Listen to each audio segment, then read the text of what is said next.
chamber, his face pale but resolute. He carried the small wooden chest, its worn surface a silent testament to the secrets it contained. He placed the chest on a table in the center of the room, its presence immediately silencing the whispers. He looked out at the assembled court, his gaze steady, his voice clear and strong. "I have called you here today," he began, "to reveal a truth that has been hidden for too long, a truth that has cast a shadow over this kingdom for generations." He paused, his gaze sweeping over the faces before him.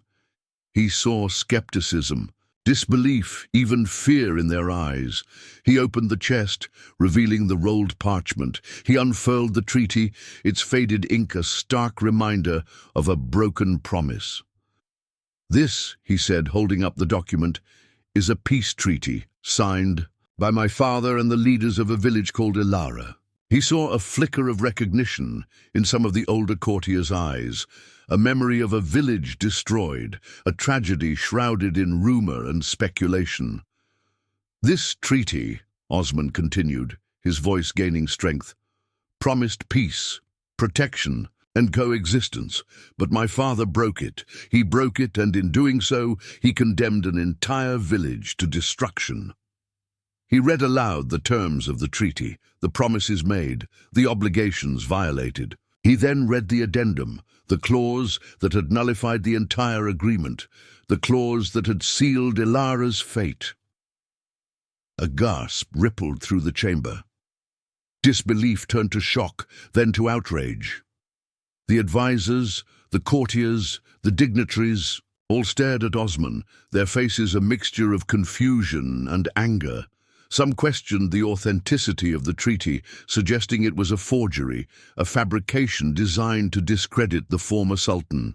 Others muttered about the dangers of revealing such a truth, the potential for unrest, for rebellion. Osman silenced them with a wave of his hand. "This is not a forgery," he said, his voice ringing with conviction.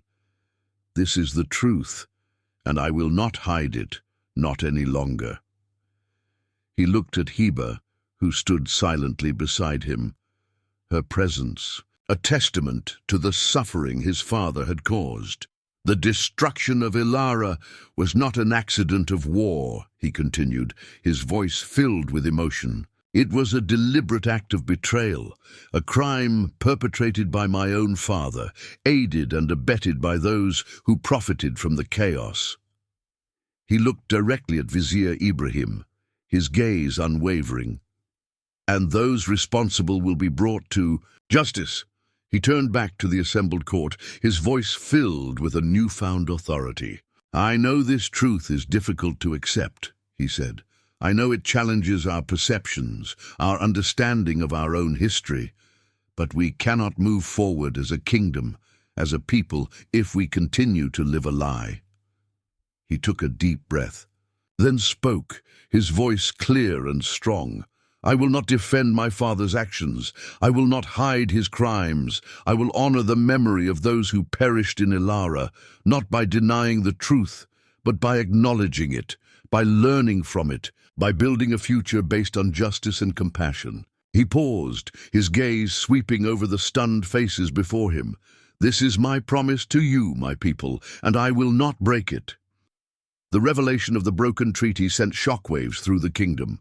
The court, initially resistant, slowly began to accept the truth, swayed by the undeniable evidence and Osman's unwavering commitment to justice.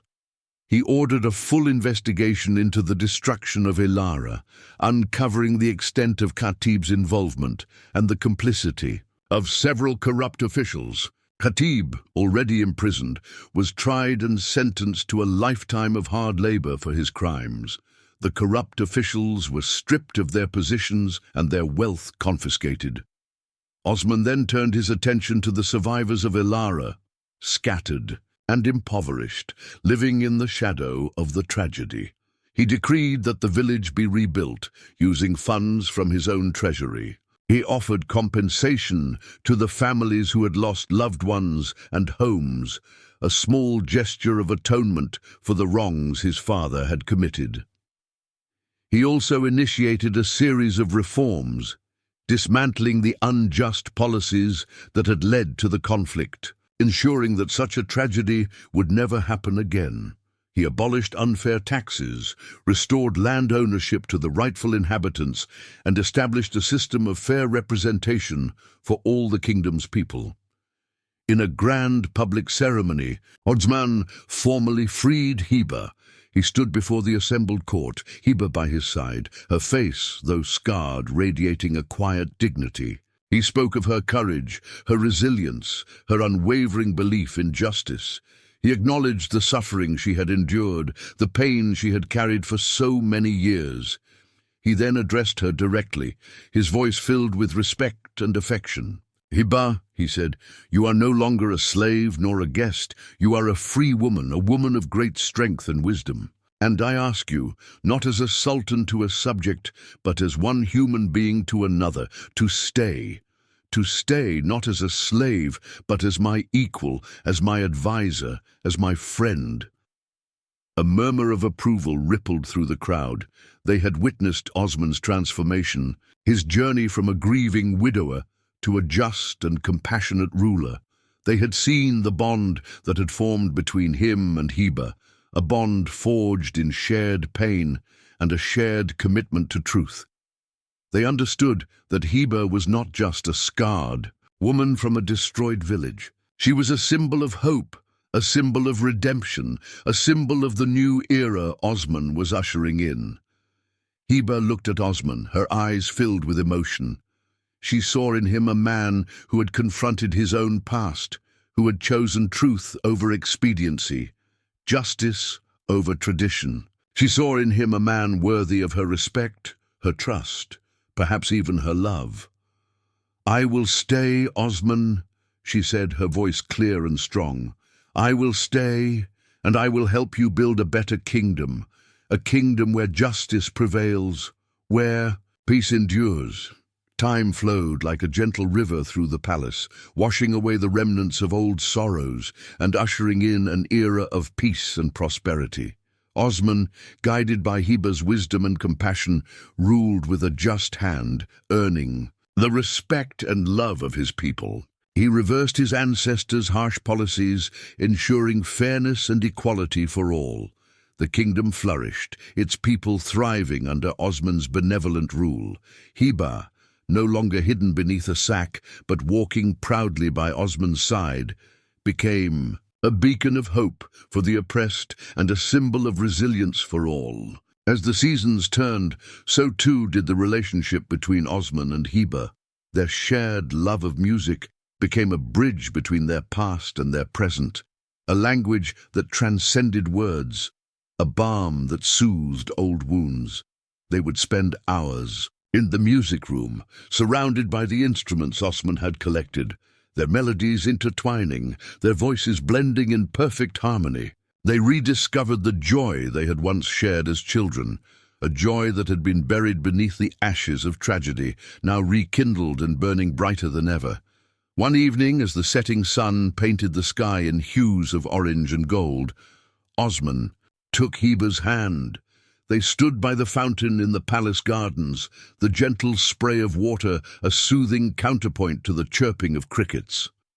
"Heba," he said, his voice soft but firm, "I have loved you since we were children. I thought I had lost you forever, but fate, it seems, had other plans." He looked into her eyes, his gaze filled with love and admiration. "Will you do me the honor of becoming my wife?" Heba's eyes filled with tears. She had never thought she would find love again, not after all she had endured. But Osman's kindness, his unwavering support, his genuine love had healed her heart, had given her the courage to believe in happiness again. "Yes, Osman," she said, her voice trembling with emotion. "I will marry you." Their wedding was a grand affair, a celebration of not only their union, but also the kingdom's renewal. People from all corners of the land gathered in the palace courtyard, their faces beaming with joy.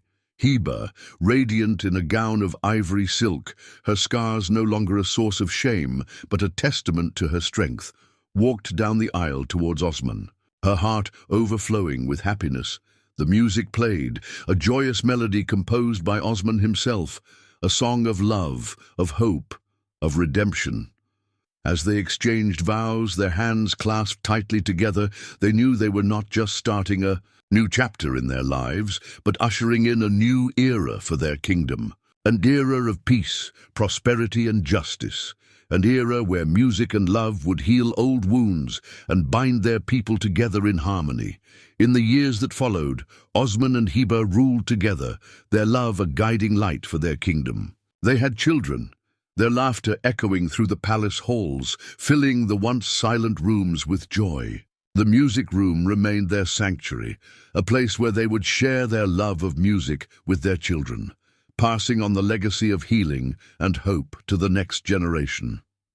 And so, the story of the lonely Sultan and the woman with the sack on her head became a beloved tale whispered from generation to generation, a reminder that even in the darkest of times, love, music, and the pursuit of justice can light the way to a brighter future.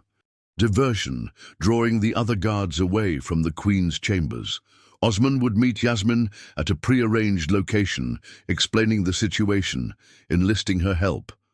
They would then proceed to the Queen's chambers, retrieve the chest, and return unseen.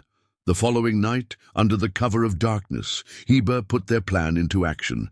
She feigned illness, complaining of a sharp pain in her side. The palace physician was summoned, along with several guards, creating a flurry of activity in Heba's wing of the palace. While the commotion unfolded, Osman slipped out of his chambers, making his way to the prearranged meeting place, a small, secluded courtyard near the palace stables. Yasmin was already there, waiting patiently. She looked at Osman, her eyes questioning.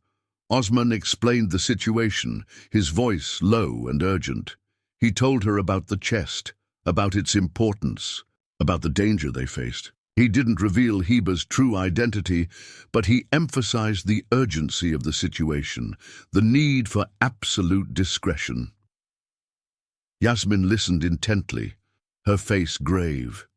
She had always suspected there were secrets hidden within the palace walls, secrets that had contributed to the Queen's unhappiness, to the Sultan's grief. She had always felt a sense of unease, a feeling that something was not right. She looked at Osman, her eyes filled with determination. "I will help you, Your Majesty," she said. "I will do whatever I can." Together, they made their way to the Queen's chambers, Yasmin leading the way, her knowledge of the palace's hidden passages invaluable. They reached the chambers without encountering a single soul. Yasmin quickly disabled the alarm system, a skill she had learned during her years of service to the Queen. Heba, having successfully created her diversion, joined them moments later. She led them to the tapestry, her hand trembling slightly as she pulled it aside, revealing the small, dusty alcove. The chest was there, just as she had left it, a silent witness to the passage of time, to the secrets it contained. Osman reached into the alcove and carefully retrieved the chest. It was heavier than he expected, the wood worn smooth with age. He held it close, his heart pounding with anticipation. He knew that within this small, unassuming chest lay the key to unlocking the truth, the key to exposing Khatib, the key to setting things right. They left the Queen's chambers as quietly as they had entered, their movements swift and silent. They returned to the secluded courtyard, their mission accomplished. Yasmin bowed her head. "I am at your service, Your Majesty," she said. "Should you need anything further, do not hesitate to ask." Osman thanked her, his voice filled with gratitude. He knew he owed her a great debt, a debt he hoped to repay one day. He watched as she disappeared into the shadows, her loyalty and discretion a beacon of hope in the darkness that surrounded him. He turned to Heba, the chest clutched tightly in his hands. "We have it," he said, his voice filled with a mixture of relief and apprehension. "We have the proof." Back in the safety of the music room, Osmond carefully placed the small wooden chest on a table. Hiba stood beside him, her hands clasped tightly together, her breath held. The room was silent, the only sound the crackling of the fire in the hearth. Osmond's hands trembled slightly as he reached for the latch. He lifted the lid, the hinges creaking softly in the stillness. Inside, nestled amongst layers of faded silk, lay a roll of parchment, tied with a frayed ribbon. He gently lifted the parchment, his heart pounding in his chest. He untied the ribbon and slowly unrolled the document. The script was elegant, the ink faded, but still legible. It was a peace treaty, bearing the seal of his father and the signatures of the village elders, including Hiba's father. As Osmond read the words, his face paled.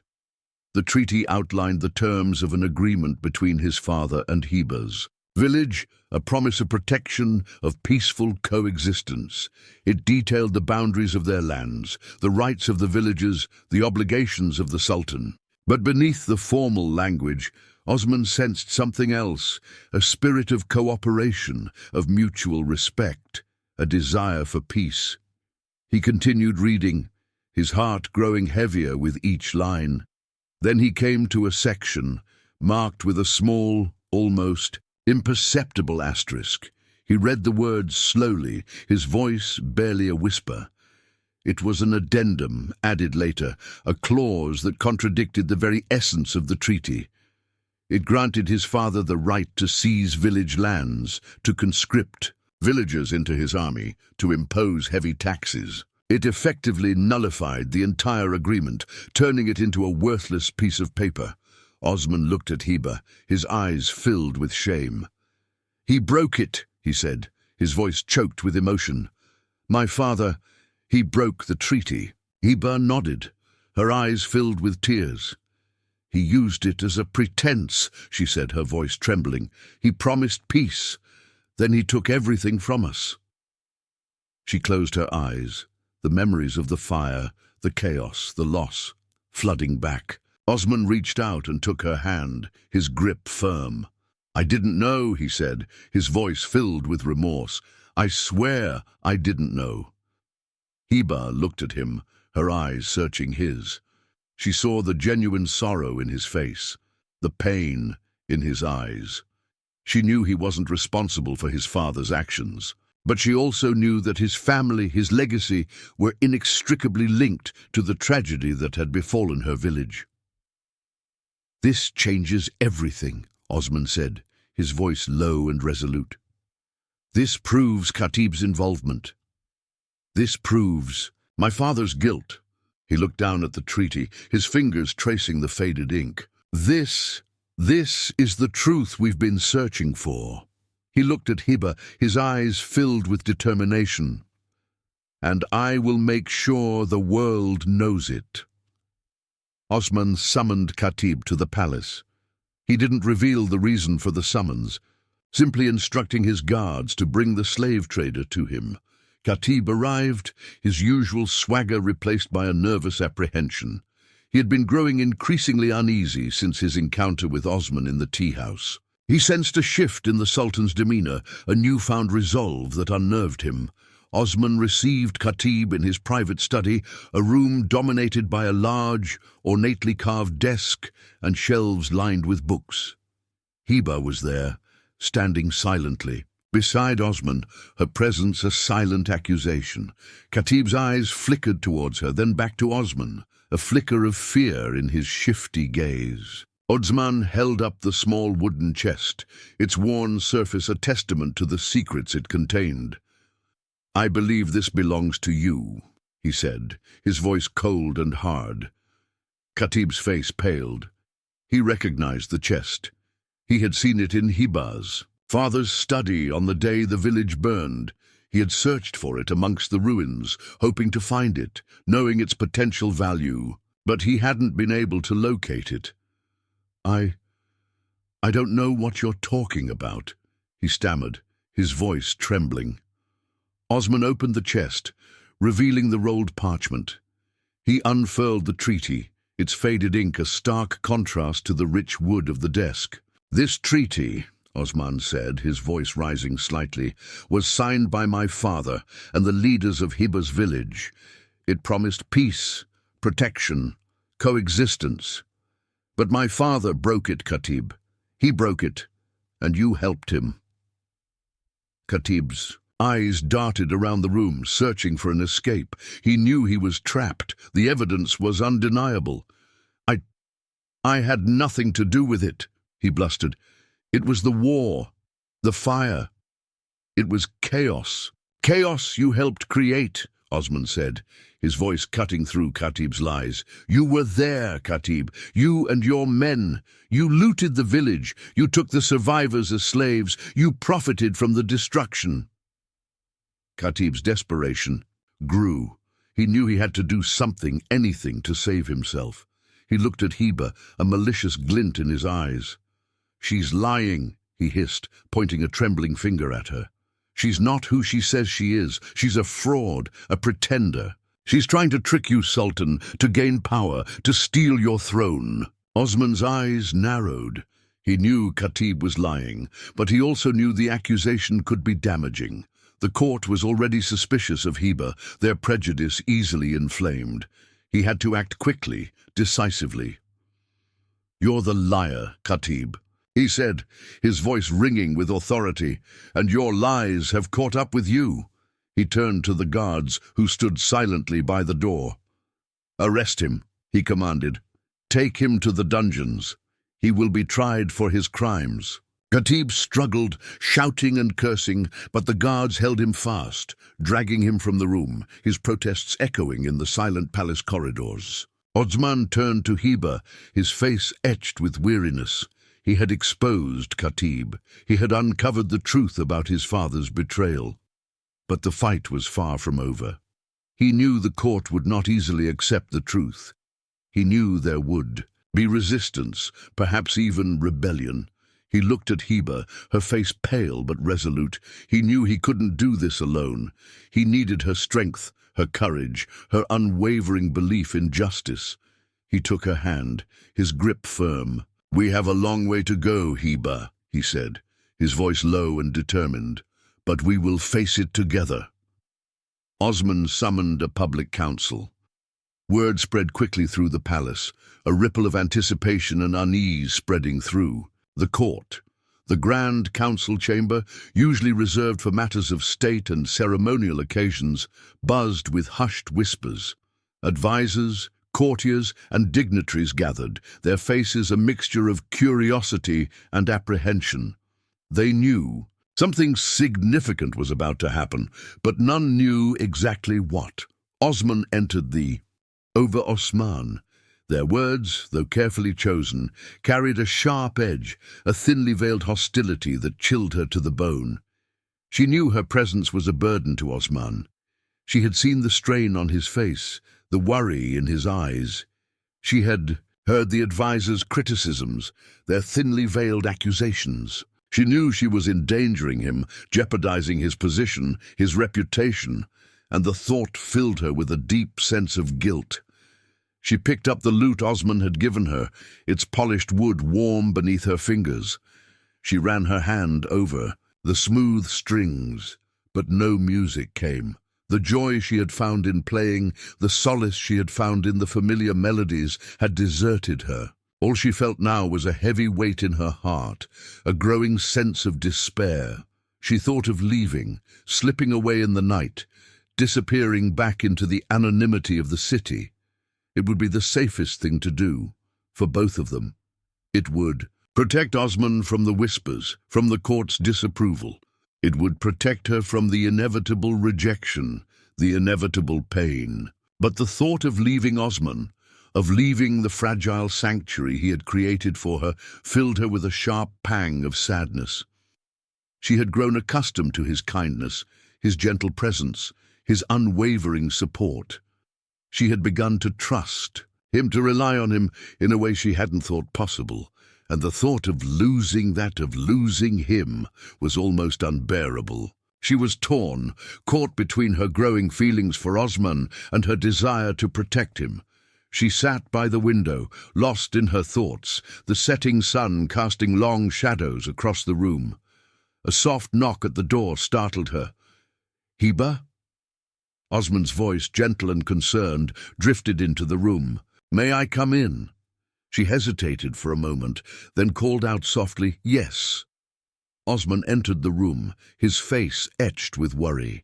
He saw the lute in her hands, the unshed tears in her eyes. He sat beside her, taking her hand in his. "I know what you've overheard," he said softly. "I know what they're saying." Heba looked down at their clasped hands, her voice barely a whisper. "I should leave," she said. "I'm putting you in danger." Osman squeezed her hand, his voice firm. "No," he said. "You're not leaving. I won't let them drive you away." He looked at her, his eyes filled with a warmth that melted her resolve. "You are safe here, Heba," he said. "I will protect you. I will defy the court. I will defy anyone who tries to harm you." Heba looked at him, her heart swelling with a mixture of gratitude and love. She knew he meant it. She knew he would risk everything for her, and in that moment, she knew she couldn't leave, not now, not ever.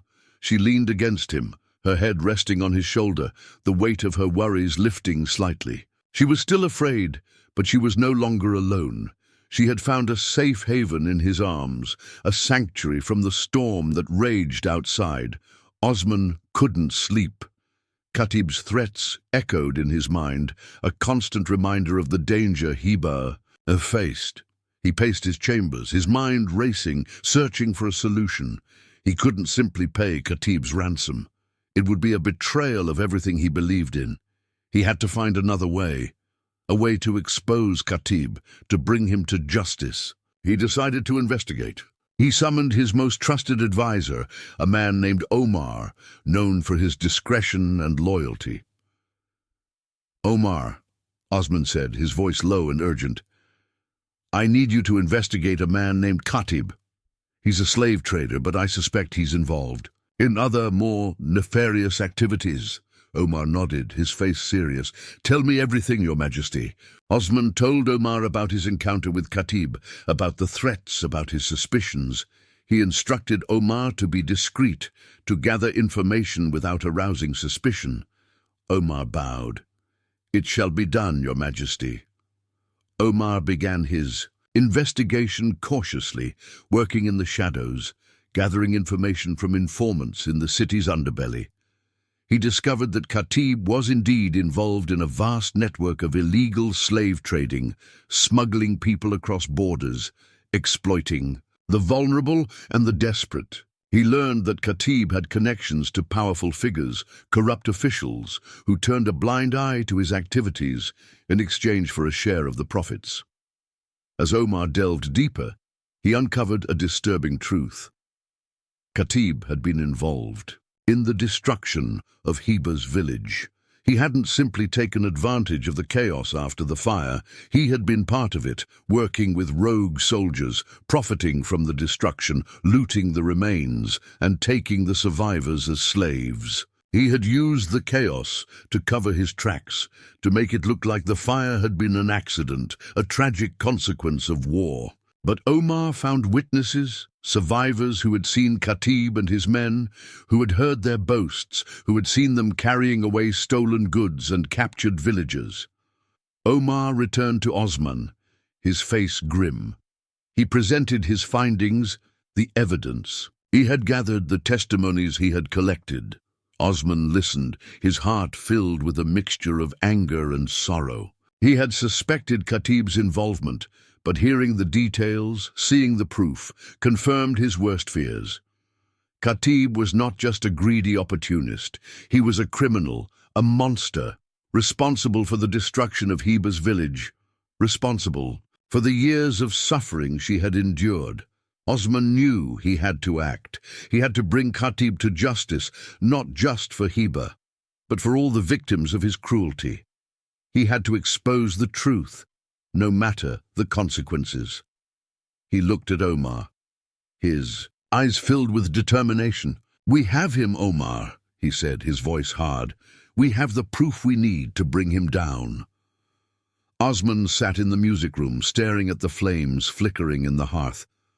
Omar's report lay on the table beside him, the damning evidence. Against Khatib, a heavy weight on his conscience. He knew he had to act, but he was unsure how to proceed. He couldn't simply arrest Khatib. He needed more, something that would definitively prove his guilt, something that would silence any doubts, any attempts to cover up the truth. Heba entered the room quietly, her lute in her hands. She saw the troubled look on Osman's face, the tension in his shoulders. "Is something wrong?" she asked softly. Osman hesitated for a moment, then decided to confide in her. He told her about Omar's investigation, about Khatib's involvement in the destruction of her village. He watched her face as he spoke, expecting anger, perhaps even hatred. But what he saw instead was a deep sadness, a quiet resignation. "I knew he was involved," she said, her voice low and steady. "I always suspected it." She sat down on the stool beside him, her gaze fixed on the flickering flames. "There was a chest," she continued, her voice barely a whisper. "A small wooden chest, hidden in my father's study. It contained important documents. A peace treaty, signed by your father and the leaders of our village. A treaty your father broke, leading to the war, to the fire." Osman's eyes widened. "A treaty?" he asked, his voice filled with disbelief. "Why would my father—" He trailed off, the implications of her words sinking in. If what Heba said was true, then his father was directly responsible for the destruction of her village, for the death of her family, for all the suffering she had endured. "I managed to save the chest," Heba continued, her voice gaining strength. "I hid it as the soldiers stormed the house. I kept it with me, hidden beneath the sack all these years." She looked at Osman, her eyes filled with a mixture of sadness and determination. "It's the proof you need, Osman. The proof that will expose Khatib. The proof that will reveal the truth about what happened to my village." Osman's mind raced. A peace treaty broken by his own father. It was a revelation that could shake the foundations of the kingdom. It was a truth that could ignite a rebellion. He looked at Heba, his heart filled with a mixture of awe and fear. She had carried this secret, this burden, for all these years, hidden beneath the rough fabric of her sack, a silent testament to the injustice she had suffered. "Where is it, Heba?" he asked, his voice hushed with reverence. "Hidden," she replied, "in a safe place, a place where no one would think to look." She paused, her eyes searching his. "But I will retrieve it, Osman. I will give you the proof you need." Heba revealed the chest's hiding place, a small, unused alcove behind a tapestry in the Queen's former chambers, now a seldom visited wing of the palace.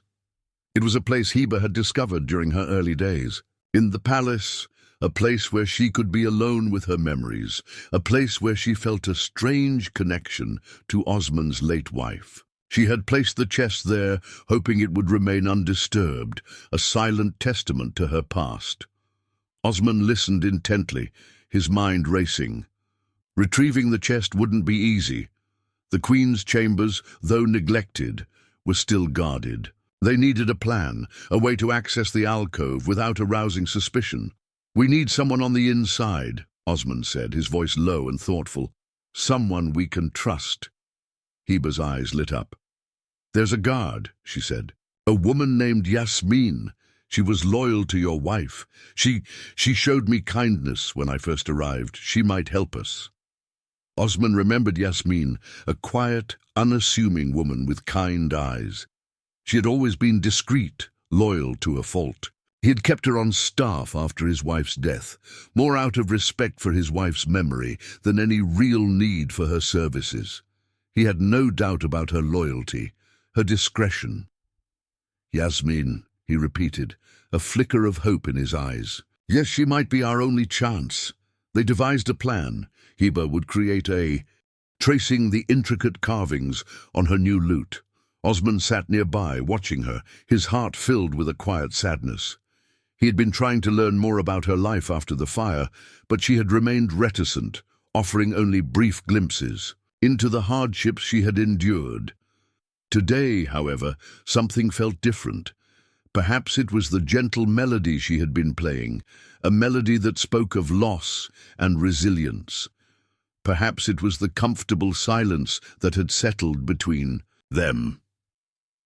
Whatever the reason, Heba began to speak, her voice low and hesitant at first, then gradually gaining strength. "After the fire," she said, her gaze fixed on the lute, "Khatib found me. I was barely alive. He saw an opportunity." She paused, her fingers tightening around the lute's neck. "He knew I had been a noble's daughter, even though my family was gone. He hid me, along with others he'd taken from fallen towns. We were cargo." She swallowed hard, the memory clearly painful. "He used the sacks to hide us, to move us from place to place. He didn't care who we were, only what he could get for us." Osman listened, his heart heavy with guilt and anger. He knew of Khatib's reputation, but hearing Heba's story, seeing the pain in her eyes, brought the cruelty of the slave trade into sharp focus. "I'm so sorry, Heba," he said softly. "I can't imagine what you went through." Heba looked at him, her eyes filled with a mixture of sadness and defiance. "I learned to survive," she said. "I learned to hide, to be invisible. The sack, it became my protection, my shield." She touched the coarse fabric that lay, folded on the stool beside her. "It hid my scars, but it also hid me from the world, from the pity and the stares." "But your music," Osman began, "your music never hid. It shone through, even beneath the sack." A faint smile touched Heba's lips. "Music was my solace," she said. "It was the one thing they couldn't take from me. It was the one thing that reminded me of who I was, of who I could still be." Osman took a deep breath, then spoke, his voice barely a whisper. "I, too, have felt lost, Heba," he confessed. "Since my wife died, I have wandered through the palace like a ghost, haunted by memories, by regrets." He looked down at his hands, his fingers twisting nervously. "My father, he was a harsh ruler. I disagreed with his policies, but I didn't do enough to stop him." Heba listened, her expression softening. She saw in Osman's vulnerability a reflection of her own pain. "We all have our burdens to bear," she said quietly. Osman looked at her, their eyes meeting. In that shared moment of vulnerability, their bond deepened. The silence that followed was not awkward, but comfortable, a silent acknowledgement of the understanding that had begun to grow between them. The music room, once a sanctuary for Osman's solitary grief, now felt like a shared space, a place where two broken souls could find solace in each other's company, in the shared language of music and the unspoken understanding of shared pain. Khatib, the slave trader, lurked in the shadows of a narrow alleyway, his eyes glinting with malice. He had recognized the scarred woman in the market. He knew who she truly was. He knew her value extended far beyond 2 silver coins. He knew he could use her to gain power, to amass a fortune. He waited until he saw Sultan Osman, disguised as always, leave the palace. Khatib followed him, keeping a safe distance, until Osman entered a quiet tea-house. Khatib slipped inside, choosing a table where he could observe Osman without being seen. He watched as Osman sipped his tea, his face etched with worry. Khatib knew his moment had come. He approached Osman, his voice low and menacing. "Your secret is safe with me, Sultan," he hissed. "For a price." Osman looked up, startled. He recognized the cruel face, the shifty eyes. "Khatib," he said, his voice tight with apprehension. "What do you want?" "I know who the scarred Woman is, Khatib continued, his voice dripping with venom. I know her true identity, and I know your enemies would pay handsomely for that information. Osman's blood ran cold. He knew Khatib was capable of anything. He knew the danger Heba would be in if her true identity were revealed. How much? He asked, his voice barely a whisper. Khatib smiled, a cruel, predatory smile. Not just coin, Sultan, he said. I want power. I want a position in your court. I want access to your secrets. Osman's hand tightened around his teacup. He was disgusted by Khatib's greed, his audacity, but he knew he had no choice. He had to protect Heba, no matter the cost. And if I refuse? He asked, his voice regaining some of its strength. Khatib shrugged. Then your little secret becomes public knowledge, he said. And I assure you, Sultan, the consequences will be dire. Osman sat, in silence, his mind racing. He was torn. He could pay Khatib's ransom, give him what he wanted. But that would mean empowering a cruel and ruthless man. It would mean betraying his own principles. Or he could refuse and risk exposing Heba to unimaginable danger. He looked at Khatib, his face a mask of contempt. You have until tomorrow, he said, his voice cold and hard. Tomorrow I will give you my answer. Khatib smiled, a smug, self-satisfied smile. I look forward to it, Sultan, he said. He turned and left the tea-house, leaving Osman alone with his agonizing dilemma. Osman sat for a long time, staring at his untouched tea, his heart heavy with worry. He had to find a way out of this, a way to protect Heba without succumbing to Khatib's blackmail. But how? The question echoed in his mind, unanswered, as the shadows in the tea-house deepened around him. The whispers started subtly, like the rustle of dry leaves in the wind. They began amongst the servants, then spread to the guards, and finally reached the ears of the court. A scarred slave woman, hidden away in the Sultan's private chambers, a mysterious woman, rescued from the slave market, treated with unusual deference. The rumors swirled through the palace, growing, with each retelling, fueled by speculation and intrigue. Osman's advisors, men accustomed to the predictable rhythms of court life, were unsettled. They had seen the Sultan's grief after the death of his wife, his withdrawal from public life. They had tolerated his solitary walks through the city, his obsession with collecting broken instruments. But this was different. This was a scandal waiting to explode. Vizier Ibrahim, a man with a shrewd mind and a sharp tongue, approached Osman one morning as he sat alone in his private garden. Your Majesty, he began, his voice laced with concern, there are rumors about a woman, a slave, residing in the palace. Osman looked up, his eyes weary. He knew the whispers would reach Ibrahim eventually. It is true, he said simply. Ibrahim's eyebrows rose. A slave, Your Majesty, a scarred slave, the rumors say. Is this wise? The court is uneasy. She is not just a slave. Ibrahim, Osman said, his voice firm. She is a guest. Ibrahim sighed. A guest, Your Majesty? A guest found in the slave market? The court will not understand. They will see this as unbecoming of a sultan. Other advisers joined them, their faces etched with disapproval.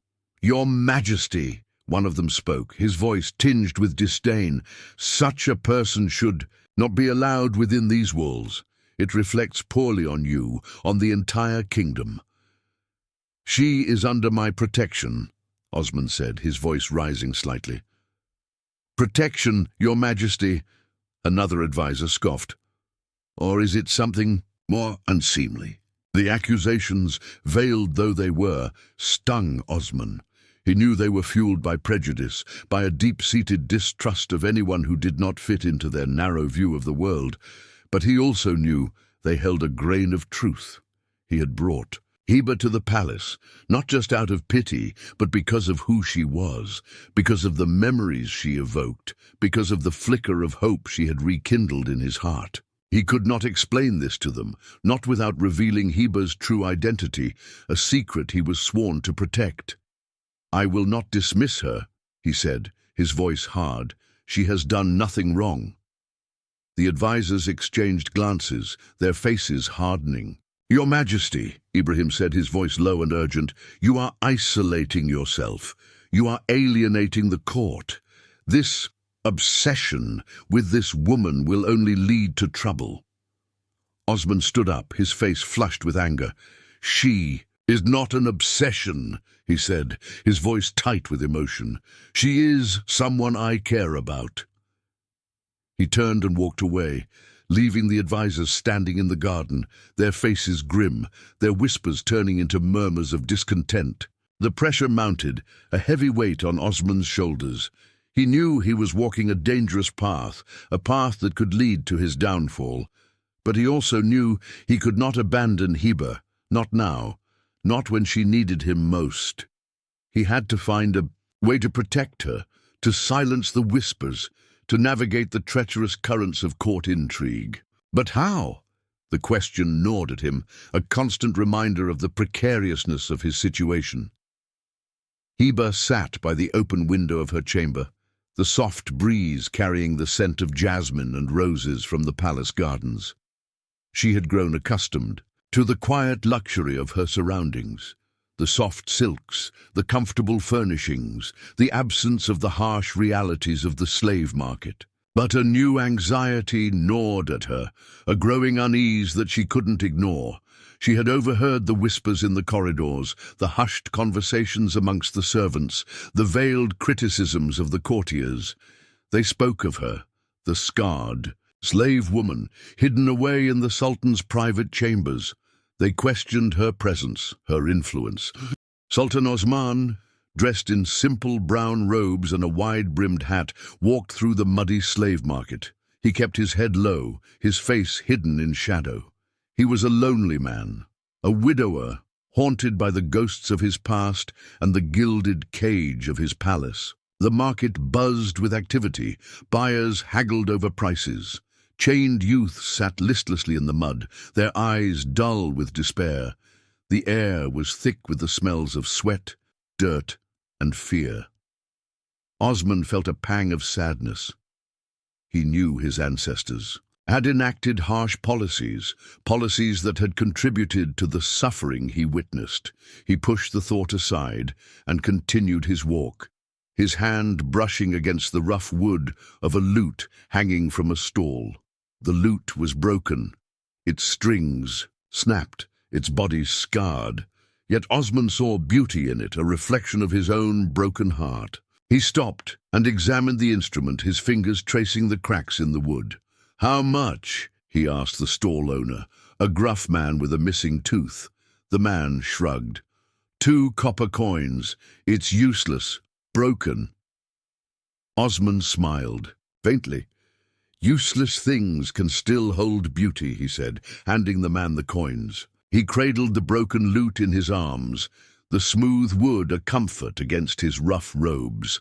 The melody of a distant song drifted through the market, a haunting tune that tugged at his heart. He closed his eyes, lost in the music for a moment, forgetting the misery surrounding him. When he opened them again, his gaze fell upon a figure huddled beneath a coarse burlap sack. The music seemed to emanate from beneath the rough fabric. Intrigued, Osman moved closer, drawn by the sorrowful melody. The figure beneath the sack swayed slightly, the haunting melody continuing, a song of loss and longing. Osman approached. Cautiously, his curiosity piqued. A gruff voice broke the spell. "You there? Interested in a bargain? 2 silver coins for this thing?"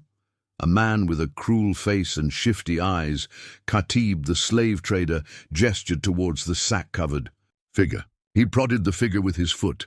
"Sing, girl, sing for the kind gentleman."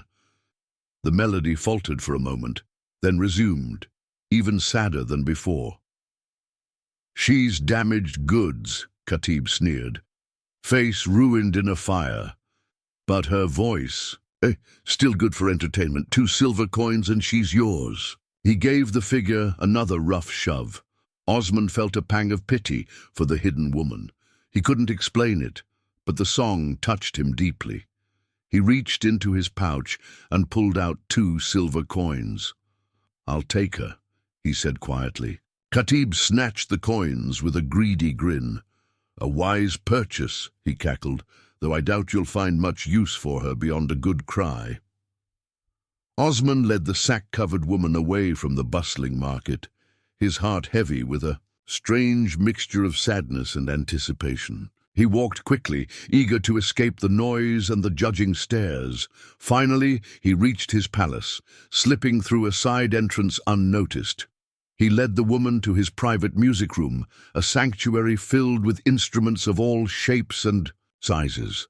The room was dimly lit, the only light coming from a single oil lamp.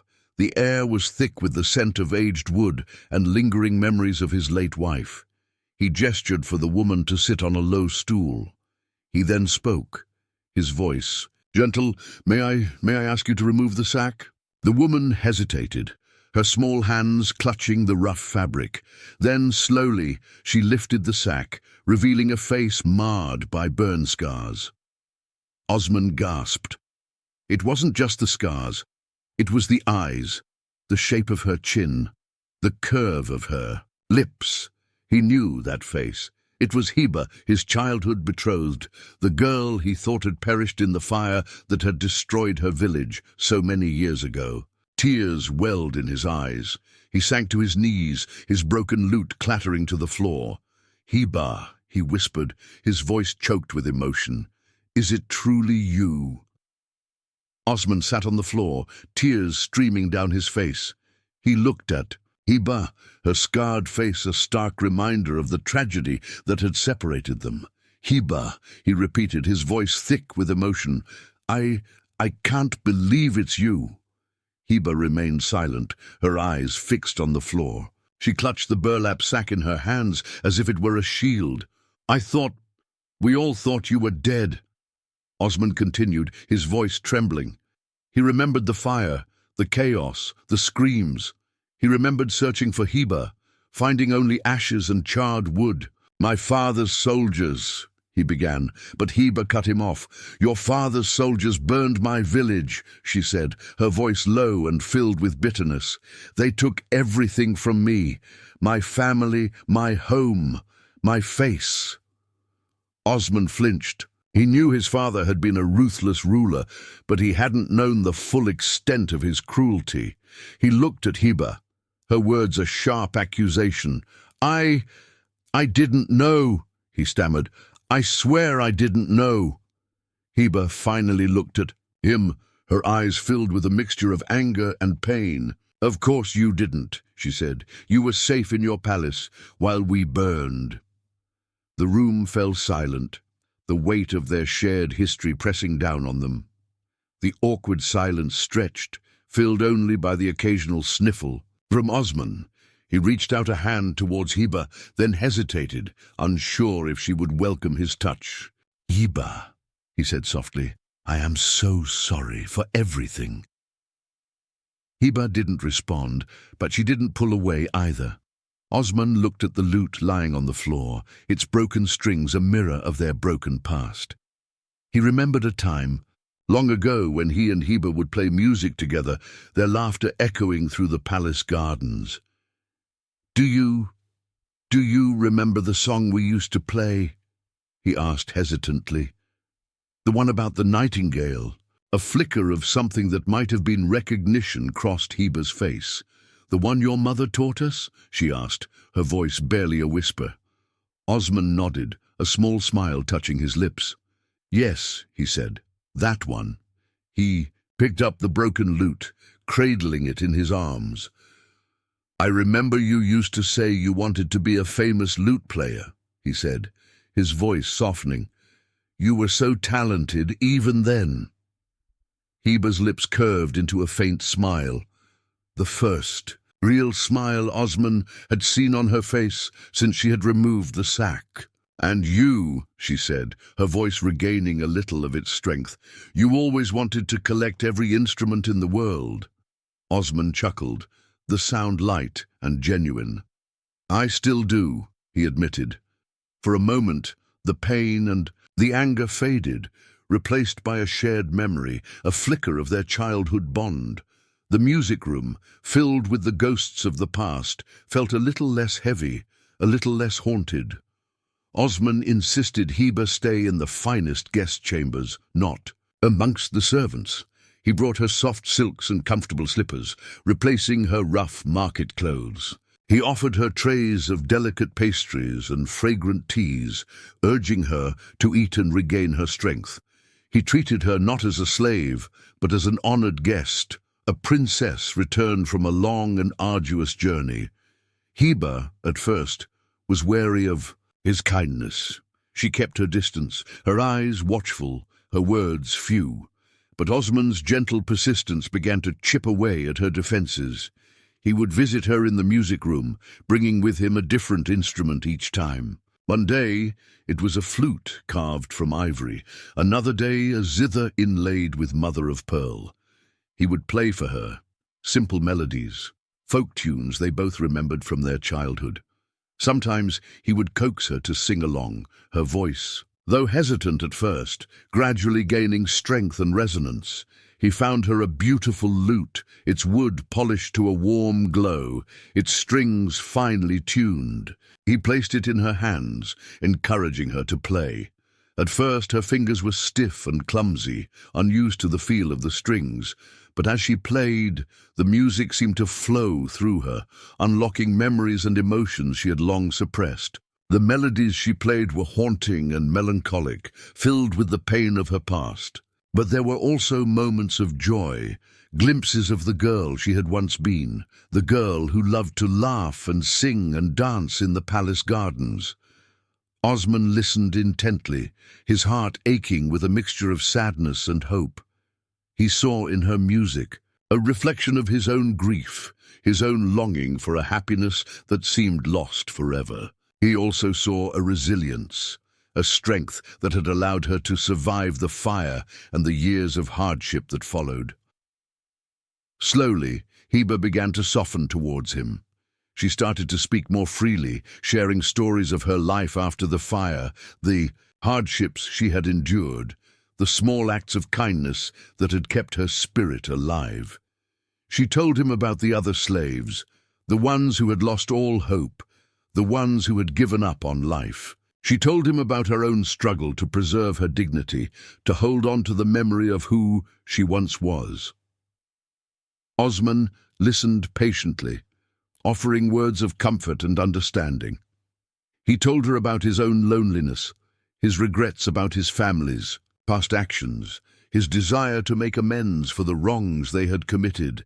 In the quiet intimacy of the music room, surrounded by the gentle strains of music, a fragile bond began to form between them, a bond forged in shared pain and a shared love of music.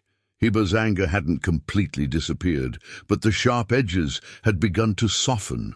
There were moments, fleeting but precious, when she would look at Osman not with suspicion or resentment, but with a flicker of warmth, a hint of the affection they had once shared. These moments gave Osman hope, a fragile hope that perhaps, just perhaps, he could help her heal, and in doing so heal himself. One afternoon, as the sun streamed through the high windows of the music room, Heba sat quietly, her fingers